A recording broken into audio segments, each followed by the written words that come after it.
Dragi gledatelji, hvaljen Isus, lijep pozdrav, dobar dan.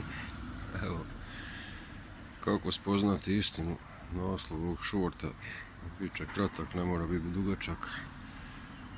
Prvo ima more informacija, kraćih ili dužih, evo, što ste svakodnevno bombardirani s njima i sad ljudi mnogi su zbunjeni, je li to istina, nije. Neki odmah prihvate kao istinu, neki ne. Ali da bi spoznali pravu istinu, morate vjerovati u dragog Boga. Pročitat ću nakraj ovog šorta neke dijelove iz Biblije, stihove, da vam bude jasnije šta je i kako je na stvari i tako, znate. Morate biti jako oprezni u što ćete vjerovat, znate. Bogu se jedino može vjerovati, apsolutno. Biblijskom živom Bogu, trojedinom Bogu, znate. To vam je tako i budite sigurni. Kad spoznate istinu i kad je počnete promovirati, to će vam Bog da dar, onda ćete biti proganjani.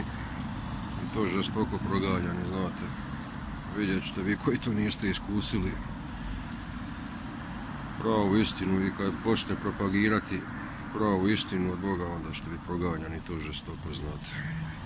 I gledat će sve sabotaže moguće da se vama primijene, znate. Tog morate biti svjesni. Eto. Sad ću pročitati ove stihove iz Biblije. Dobro, budite pozorni, obratite pozornosti, pozdrav. Jakovljeva poslanica 1.5. Ako komu od vas nedostaje mudrosti, neka ište od Boga koji svima daje velikodušnost bez prigovora i dat će mu se. Izreke 3, 5 i 6.